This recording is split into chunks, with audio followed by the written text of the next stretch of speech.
Hello and welcome, and I would like to say a big warm welcome today to Ross Deuchar, who's joining me for us to explore in conversation some exciting stuff around ACEs, trauma, criminology, reduction of violence from an international perspective and a Scotland perspective. Hello. Hi, good to meet you, Lisa. It's great to see you and great to have you on here. And as always, I'm just going to crack right on and get started. You were suggested to me as someone that would be really interesting to talk to, which was great. So I was really pleased when I had a look at your profile because they were spot on. You are really someone I'm keen to speak to. So I guess my first question for you would be, what's your relationship between adverse childhood experiences, trauma and criminology? Oh yes, well, I've done a lot of work over the years in working with young gang members, young people who are involved in territorial, recreational violence, and also in more recent times, slightly older people as well in different parts of the world who have been involved in some of this kind of stuff. And what I've found throughout all the it's mainly qualitative research I do, so a lot of narrative interviews and spending a lot of time with these guys, getting to know them, building trust, having informal conversations with them. And what I've always found is that when they talk about their earliest experiences, they've experienced what we would now know as adverse childhood experiences in abundance. So issues to do with abuse of various kinds, neglect, the household dysfunction that the research tells us about, exposure to drug and alcohol abuse in the family home sometimes, or domestic violence, or parents who are, father absence is often a big factor, parents who have maybe been involved in criminality themselves. And so often, when they're talking about their own criminal activity, interspersed with that, they often talk about exposure to all of these things early in their lives. So there's just so many links, I think, there.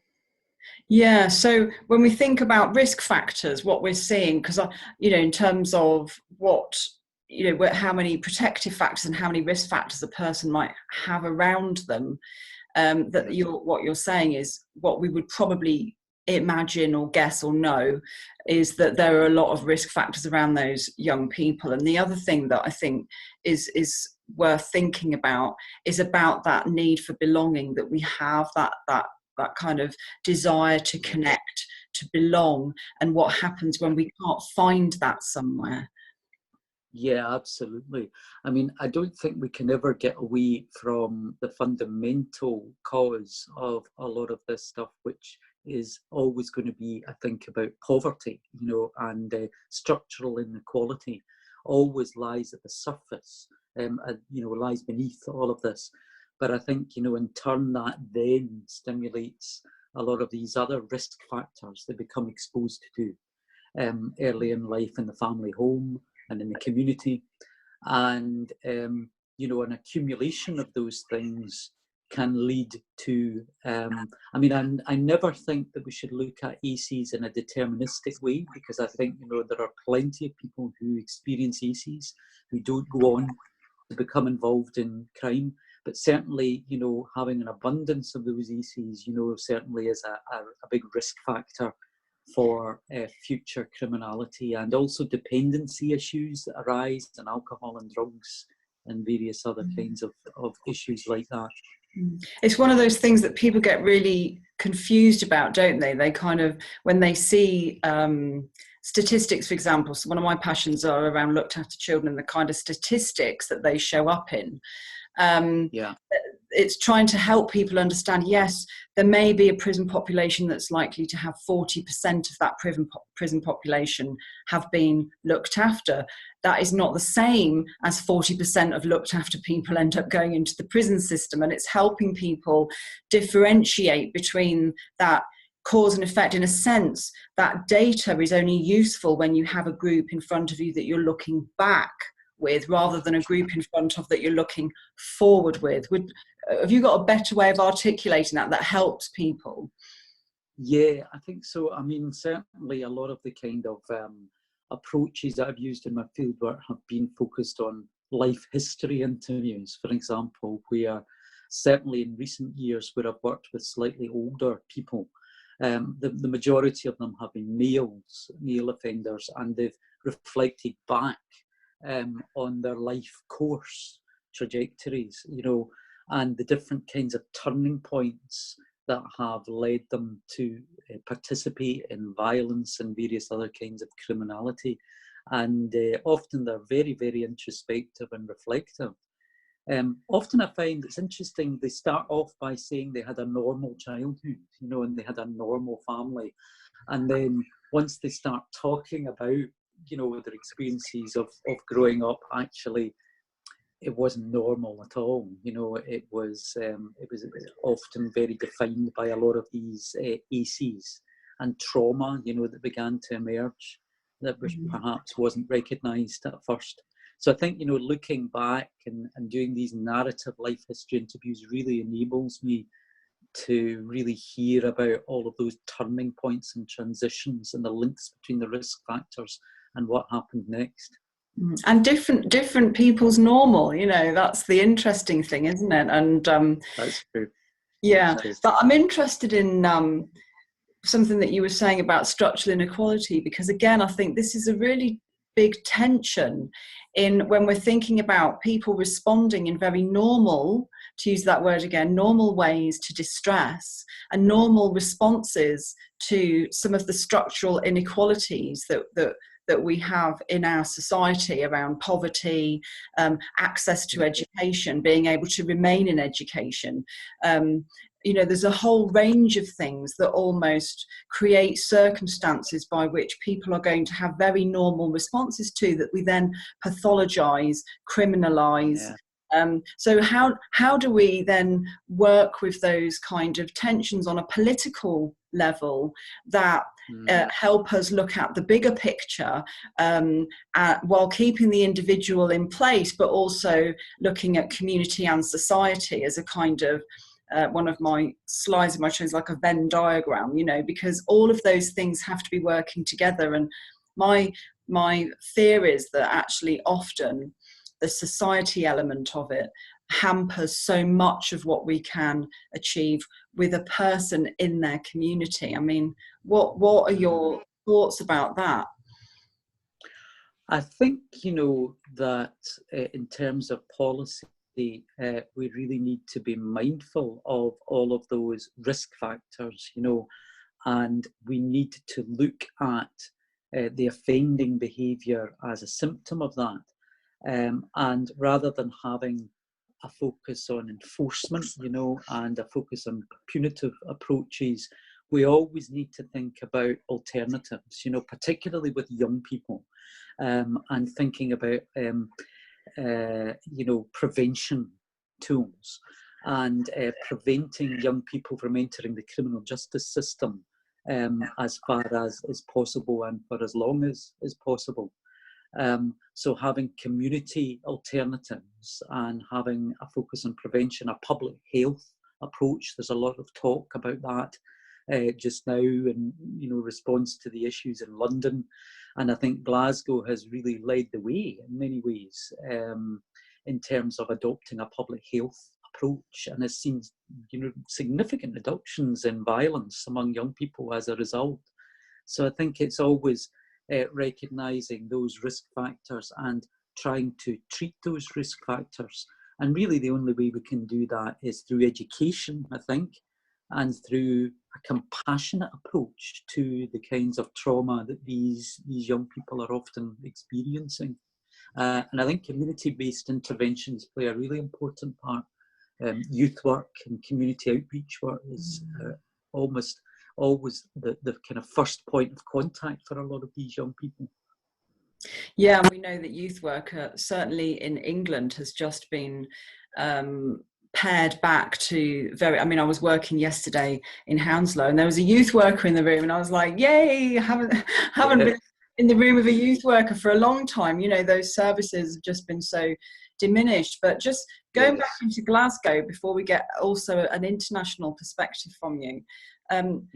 what are the key factors that have contributed to the reduction in violence? You know, what key messages are we passing, you know, we wanting to pass on to London in terms of how they might approach reducing violence? Yes. Well, I mean, when I look back, when I started doing the work that I'm involved in, maybe about 11, 12 years ago, and I was working with young people in the East End of Glasgow, you know, gang violence was something that occurred on a daily basis. You know, it was very unusual not to hear about a gang fight on a Friday and Saturday night, Sunday night, all over the East End of Glasgow. And now you very rarely hear about gang fights now. So in many ways, something has really happened in Glasgow. And I'm not saying that the issue is gone, because I think there's still lots of communities where there are territorial issues and there are still issues to do with gang violence and knife carrying. But I think one of the key things has been the work of the Violence Reduction Unit, for instance, that was formed around about 2005, and began to place a different perspective on things, where they adopted a public health approach and recognised that jailing our way out of the problem is never going to resolve this issue. And so it began to look at violence as a kind of disease almost that could be prevented and inoculated against almost, you know, if the right interventions are put in place at the right time. And so there's been a whole series of pioneering programmes, very much focused on multi-agency working, problem solving, education, as opposed to simply just responding through things like stop and search, or responding through locking young people up. And so I think that has been a significant factor in reducing the level of violence. And also, though, I think it's been the agencies on the ground, you know, that have in some cases worked with the Violence Reduction Unit, and in other cases independently, and those youth and community outreach agencies. So at one time there was about 55 recognised street gangs in the East End of Glasgow, for instance. And the work of FAIR, for instance, Family Action in Rogerfield and Easterhouse in the East End of Glasgow, has been instrumental in helping to reduce a lot of that. So they've sent youth workers and outreach workers into schools to educate young people about the risks of knife carrying. They do street work. They've done workshops for young people who are known knife carriers, and educated them about the risks. They've offered them alternatives in terms of summer programs, in terms of employability programs. And so I think it's those agencies day in, day out, working with young people on the ground, that have made a huge difference as well. And it's interesting, because everything you're saying to me strikes me as common sense. I've been around, you know, for nearly 30 years working with vulnerability, and it's unsurprising to me what your findings are. It's unsurprising to me what's reduced violence. Why is it then so difficult for people to move away from mad, bad or sad into a compassionate, connective response to distress? I mean, is it simply that people across the sectors cannot get around the table and create something together, or is it something else? I think there's a bit of that. There is still a continuing silo mentality in a lot of cases. You know, the agencies don't connect enough, and I think that was one of the things that the VRU in Scotland managed to do for the first time, was to bring all of these agencies that had been working in Glasgow for years, independently of each other, but weren't sharing information, weren't coordinating their approaches effectively enough, and began to bring those agencies together around the same table and speak a common language.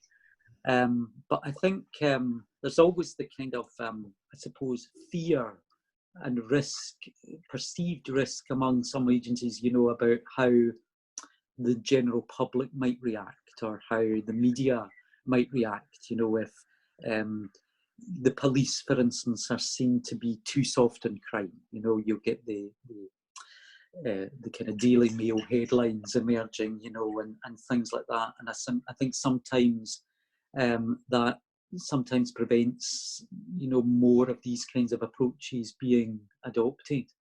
But it's being, there's plenty of third sector agencies out there, for instance, that do fantastic work in these areas. And it's just being bold enough to be able to, you know, try new things out, you know, and work more collaboratively with other agencies like the police and third sector agencies working together. And there's some really terrific examples of that in Glasgow just now. What about, I mean, we've had the exclusion report, the Timpson exclusion review about who actually makes up excluded children. And again, it was no surprise that 78% of children excluded tend to have a whole host of things about them that render them quite vulnerable. And I was wondering, in terms of thinking about your research, and the information you were collecting from the young people. I mean, firstly, I would ask, did you notice a correlation between those young people and school exclusion? And secondly, I would ask, in the VRU, as an example, do they work closely with schools in their work with people on the ground, in their work with third sector? Are police working with schools in terms of supporting and helping disruption for those young people from entering into crime? Yeah, I mean, yes, I did notice a big correlation between school exclusion and offending behaviour. A lot of the young people that I've worked with talk about school in very negative terms. You know, it's just, unfortunately, sometimes the one place that should be the one safe refuge for them, you know, when everything else in their life is chaotic. Has often been experienced as just another place where they feel that they are punished and excluded. And unfortunately, you know, when young people are excluded and sent home, often, you know, they're going back to, you know, the same kind of abuse and neglect and that they face every day of their lives, you know, so actually it's not the right thing for them at all. And so, yeah, I think some of them still talk about school being quite an authoritarian place, and a place where they, you know, they're punished rather than included, you know, and it's so there's a strong correlation there. I think there's lots of examples of good practice though in Glasgow. So the VRU, yes, does go into schools. There's a kind of mentoring programs, for instance, that Mentors Against Violence, and they work with young people in schools and in other settings. And also we have things like school campus officers, police officers assigned to schools that actually take quite a pastoral role, which is quite helpful sometimes in terms of breaking down some of the barriers between the young people and the police, for instance. And also youth and community agencies that go into schools and work with young people who are maybe experiencing disadvantage and difficulties. But the problem is that sometimes there's not enough joining up between the youth work agencies and the teachers. You know, sometimes the youth workers go into the schools and they work with groups of young people, they leave again, but there's not sometimes enough coming together of teachers and youth workers to learn a little bit from each other. So I think that's a remaining challenge. Mm-hmm. Yeah, and that's part of that same. So one of the reasons I do this podcast is because I'm privileged enough to work across all the different sectors, and what that has afforded me is really a luxury and an opportunity to make full use of that in terms of trying to have people from all sorts of different sectors be able to listen to people, be able to hear other people's perspectives, other people's points of view, and try and bridge some of those gaps, because that's one of the things that comes up over and over again in inquiries, for example, is that people don't get around the table and don't listen to each other. and don't talk to each other.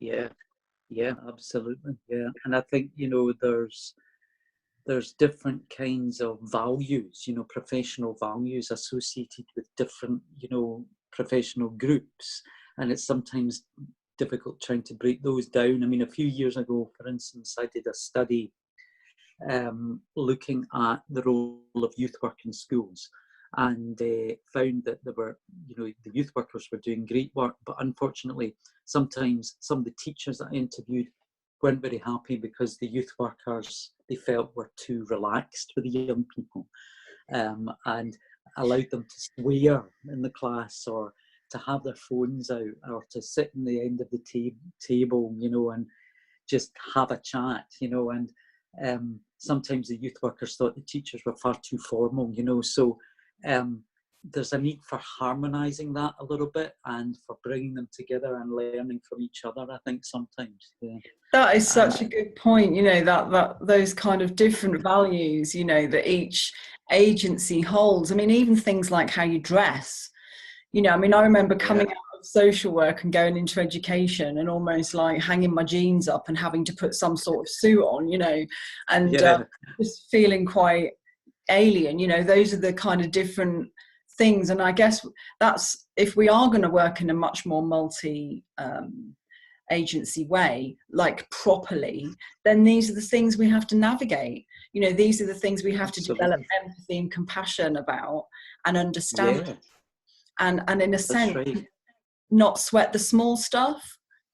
Yeah, well, I mean, I remember when I was doing the field work for my book on policing youth violence, where I was researching the SERV initiative, the Community Initiative to Reduce Violence, by the VRU a number of years ago. And one of the things that was said there was, when they were bringing all these agencies together, one of the lead, you know, police officers in the initiative had said, you know, they had social workers, they had people from the NHS, they had teachers, they had police officers, and a range of third sector agencies around the table. And there was one particular day that somebody walked into the room, and they made the mistake of, they thought one of the police officers was a social worker, and they weren't sure who was from which agency. And that was at the point they said, well, we've arrived, we've achieved what we've been trying to do, because they were speaking the same language, and it was difficult to tell them apart. That's fantastic, and certainly a really useful guideline for people to think about. Well, how do you know when we're there? So I really like that. So just before we kind of move towards the end of our conversation, can you just tell me a bit about what you've been doing internationally? Oh yes, well, I have recently been working on a project that's become it was released as a book last year, on gangs and spirituality.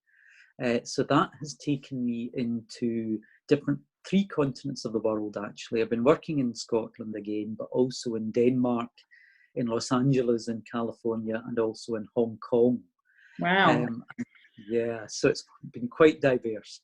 And so I've been working with male gang members, those who have been involved in gang-related criminality of various kinds, whether it's kind of recreational street violence in Scotland, or motorcycle gang membership in Denmark, for instance, or Crips and Bloods or Latino gangs in Los Angeles, or even the Triad gang culture in Hong Kong. So there were of various ages and lots of different types of criminality. But what I've been looking at is their involvement in intervention programs that have got some kind of spiritual connotation to them. And I use the word spiritual in its broadest sense. So in some cases, probably a minority of cases, it might have been a religious intervention, for example, in prisons, where they become involved in working maybe with prison chaplaincy services, or they become involved in converting to Christianity, or rekindling an interest in Christianity or Islam in some cases. But for a lot of them, it was more about eclectic kind of third wave practices like meditation, for instance, yoga and dynamic breathing programs that perhaps they'd begun to do in prison and continued once they were released. So this was particularly prevalent in Denmark, for instance. So I saw a lot of some of the kind of toughest, hardest motorcycle gang members now sitting meditating and finding that suddenly they have this calmness, they have this renewed perspective on life, and suddenly they have a tool that helps them to be able to deal with the issues of trauma that they've been experiencing for many, many years. So after many, many months of practice, I mean, it wasn't something that happened overnight, but some of these guys had become peaceful, loving individuals and able to not feel as if they're as hyper-vigilant, you know, to external factors, noise, or even thoughts, where they constantly felt they had to react before through aggression or anger and violence. Suddenly they're able to manage those experiences much more effectively. And ultimately that has led them to be able to desist from violence and criminality. Wow. I mean, that's incredible. I mean, again, it's not hugely surprising if you've, you know, been on a journey yourself of recovery and the things you've had to employ to move yourself forward.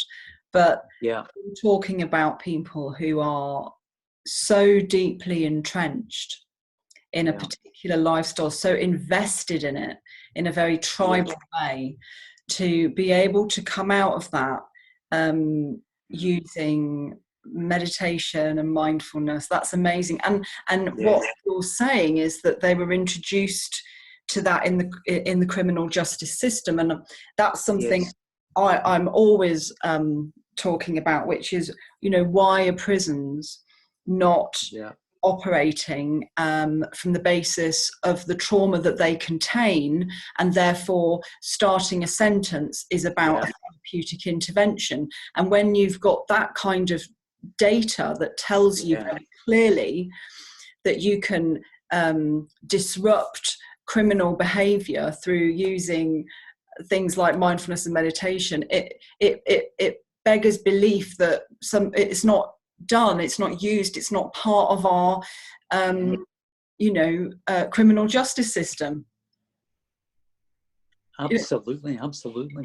I mean, you know, it's I mean, obviously, you know, mindfulness and meditation on its own perhaps is not always the only factor. A lot of these guys were perhaps they'd had hooks for change, you know, and things had come along where they were ready maybe to make a change in their lifestyle. And sometimes prison is the place where they begin to reflect on that and begin to realize that they are ready for change. But at that moment, you know, these holistic interventions coming at that time were enabling them to really, and for the guys I was working with, a lot of it was about masculinity as well. They began to view masculinity differently and began to recognize their parental roles and family roles and opportunities to try and get a career were just as important to them, more important to them than anything else, rather than being the gang member and part of the kind of brotherhood and the tribalism. Yeah, so I mean, it really makes sense, and I'm trying to the Breathe Smart program in Denmark is part of the international organisation, The Art of Living, and I'm working with them just now to try and see if we can pilot some of these programs in Scottish prisons. Wow, that would be amazing. And you know, the thing is trauma's very layered. So recovery is going to be very layered. And you know, this idea that you need one, I mean, for some people do recover with one modality. Some people literally say, I did this and it changed my life. But more often than not, you hear people talking about that recovery in a very scaffolded way, in a very layered way. You know, this happened I met that person that introduced me to this book, that led me to that therapy, that moved me towards these people. And there's all these different ways that if you looked back and tried to map out what actually worked, it would probably be quite hard to pull together. So, you know, I think it's great to hear you say that, you know, that it happened to be those people at that time that slotted into other ways of thinking and other things that had happened, and it created a fundamental life shift. Yeah, absolutely. It was amazing. I mean, I was there last week again interviewing more guys, and there's just some amazing stories. I think there's a lot that we can draw upon there. And you know, it's something I practice myself as well. So I've participated alongside some of these guys in the programs and experienced it firsthand. You know, just the amazing sense of peace and relaxation that you get, that enables you to have the tools to be able to deal with stress of different kinds. So for somebody like these guys that are so stressed and have had so much trauma for so long, you know, I think it's a really amazing tool to be able to give them. Yeah. Well, I think that's a really great place to leave the conversation. Meditation in our prisons, which fits in line very much with my passion, which is that, you know, let's make prisons trauma aware. Let's make prisons understand that they need to have a whole range of things, but if they actually want to disrupt someone's criminal behavior, what they have to do is work with the trauma and have a therapeutic response to a prison sentence. But absolutely, that's the goal. Hey. But it's been great speaking to you. I hope you've had a nice time having a conversation. I have, Lisa. Thanks. It's been fascinating talking to you. Yeah.